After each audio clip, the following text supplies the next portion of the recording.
पुराने जमाने की बात है कि मुल्क फारिस पर एक बादशाह हुकूमत करता था कि वो बहुत परेशान रहता था क्योंकि मुल्क में चोरी और डीर व डकैती आम थी।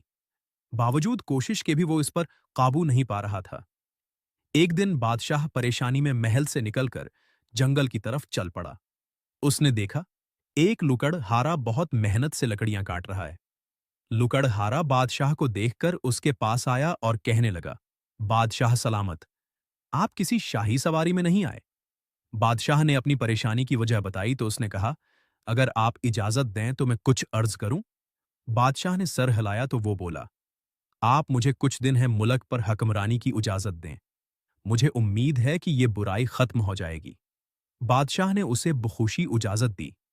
लकड़हारा बादशाह बन गया था। उसने फौरन हुक्म जारी किया, में किसी भी तरह की चोरी हो जाए तो फौरन चोर का सिर कलम कर दिया जाएगा और जो उसकी सफारिश लेकर आएगा उसको भी फांसी दे दी जाएगी। लोगों ने उस हुक्म पर तौजा न दी और अगले दिन किसी के घर से जीवर चोरी हो गए।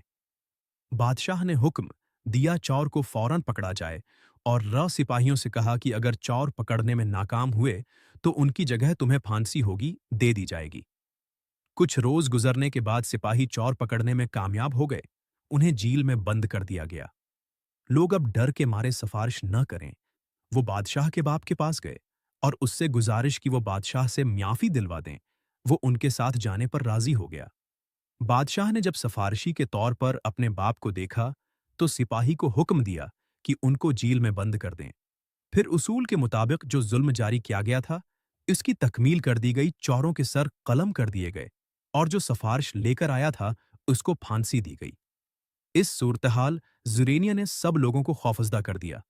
अब कोई रास्ते में भी परही किया, चीज भी देखता तो इसको उठाने की हिम्मत न करता। आहिस्ता आहिस्ता मुल्क से चोरियां होना ही बंद हो गईं। 40 रोज बाद बादशाह लकड़हारे ने पहले बादशाह को बुलाया और सल्तनत का निजाम उसके हवाले कर दिया। बादशाह उसकी हकमरानी और उसूल प्रस्ती से इतना खुश हुआ कि उसको अपना वजीर मुकर्रर कर दिया। प्यारे बच्चों, किसी हुक्मरान होता है भी सल्तनत या हुकूमत का इंतजाम चलाने का जिम्मेदार। अगर वो अपने उसूलों और कवानीन को मद्देनजर रखकर काम करे तो हर बुराई को खत्म कर सकता है।